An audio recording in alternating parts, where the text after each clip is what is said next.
Hey there, it's Don with the DIY Collaborative, and today we're working on a 2001 Chevy Silverado pickup, and it's got the brake light bulb is out. And on these pickups, and it's this way on a lot of vehicles, the tail light, brake light is a combo bulb.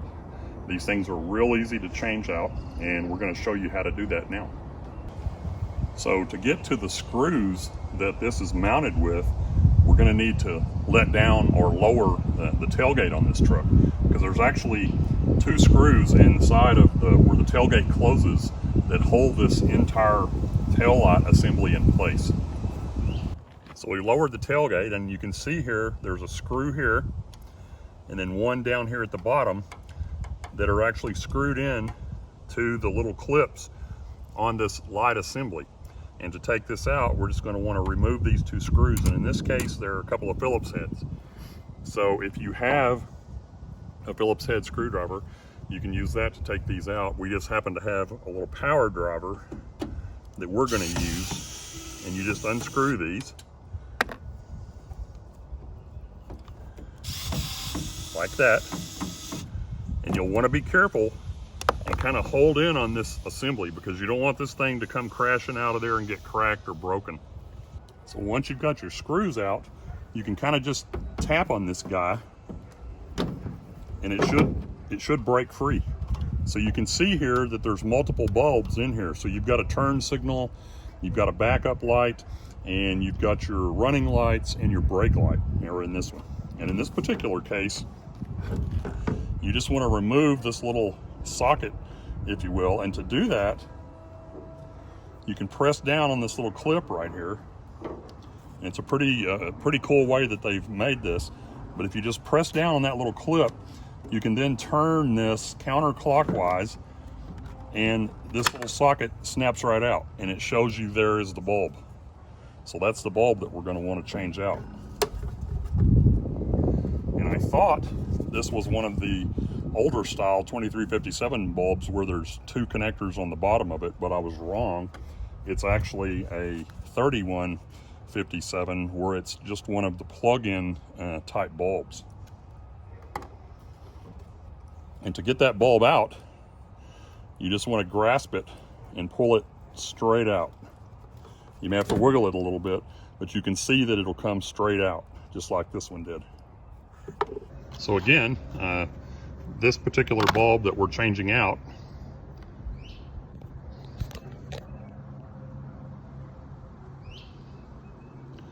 you can see there it's labeled 3157. In this particular case, it's an EIKO brand. The bulbs that we got to replace it with are a Phillips brand, and they're a 3157 as well. And we ordered these on Amazon and got them a day later, and they came in a 2-pack, and it was fairly reasonable for the set. So I'm going to share with you a tip in a minute about handling the new bulb, but I'm also going to mention another product that I suggest if you happen to be changing one of these bulbs out on a boat trailer or something, or if you live in a climate or your conditions are extremely wet, or raining a lot, or what have you. This bulb grease, you can actually put it just a little bit down in the area here where the bulb attaches. And again, it's especially helpful if you're putting it on the lights of like a boat trailer where you're backing that trailer down into the water and it's submerged in the water. This stuff will help prevent corrosion. It kind of moisture proofs your connection, so you won't have an issue with those electrical lights. And it also makes it to where the next time you have to get in there and remove the bulb from the socket, it's a lot easier to take it out. So one of the things that my dad taught me when I was growing up, we always worked on our own vehicles quite a bit, and that's where I learned to do a lot of my own vehicle maintenance and things like that. It just so happens to be that the vehicle we're working on today is a truck that a gentleman loaned to me to haul some stuff to the dump with. But anyway, when you're handling new bulbs, it's not a good idea to handle that bare glass with your bare hands. And it was explained to me way back when, and I don't know it not to be true, so I've always tried to do it when I was handling one of these bulbs new out of the package. Try to do it with like just maybe a simple paper towel or a Kleenex that doesn't have like the softener in it or what have you, because what you want to do is try to prevent the oil from your skin getting on the glass of that bulb, because when these bulbs, you know, heat up from being on, it could cause them, again, the way it was explained to me, it could cause them to wear out sooner and an uneven, like a wear area to become visible on the bulb. Again, I don't know if that's true or not. I've always done it and it seemed to be okay for me. It's just one little simple extra step. Maybe the gentleman with Mythbusters could chime in on that or something if they ever happen to watch this video and tell us what they think.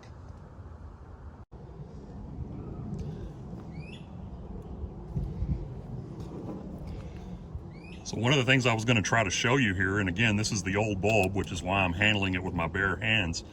But if you'll notice on this connection right here, there's a lot of rust and a lot of corrosion on that connector. And this one here appears to be like melted or hot or almost gone on this one side. You can see how it looks on this side. They're both in pretty good shape. But I suspect this right here is why this bulb is no longer working. Okay, so I'm going to take our bulb grease, and I am going to go ahead and put just a little bit on this socket before I put it back in, because of what I found when I took it out. And it doesn't take much of this. You don't have to, you don't have to overdo it. You can see what I put on my fingertip there. And again, the tip was that I told you I was going to handle this new bulb with a paper towel, and that's what I'm doing. So I'm just going to take the bulb grease and I'm going to put it where the connections are and just kind of rub it all around. Again, not going overboard or anything necessarily, because I still want it to be able to make a good electrical connection, but we're just trying to coat those connectors and make it to where this bulb will come out a lot easier next time. So what I'm going to do then, still holding the bulb with my paper towel, is I'm going to take my socket and I'm just going to insert the bulb back in the socket like it goes, and it just kind of plugs in there, and you can see how that looks. It's just plugged in into the socket. So then we'll take our socket and place it back in the tail light assembly. And I was able to just lay this one over on the tailgate for a minute. But what you're going to do is you're just going to kind of plug it back into the socket where it goes, and then twist it over to the right, and it's going to lock in place. And that's locked back in place. So now what we'll do is just carefully lift the taillight assembly back into place, into the socket, if you will, where it goes. And just make sure that when you're putting it back in there that none of the wires are pinched or anything like that. And what's going to happen, I was going to show you too while I still had this out, is when it's inside of the cab or inside of the, the body of the truck, where the screws actually come through here and then down below, these little connectors right here and here, right here and right here, are where the screws screw into. So you just kind of, and there's also a couple of little guides here and here where this light just kind of lines up and goes back into place.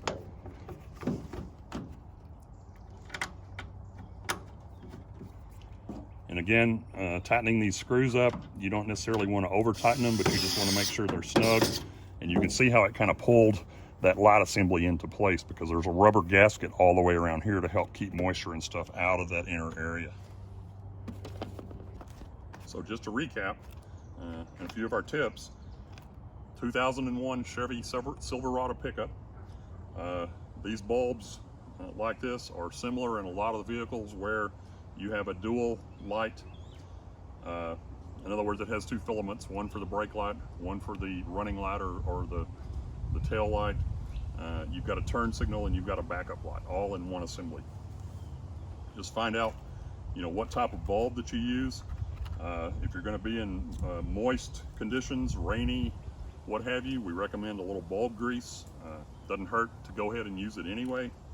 Don't handle the glass part of the new bulbs with your bare hands. Keep that oil off of your skin from getting on the glass. Just use a paper towel or maybe a Kleenex or something like that that's not got the softener in it.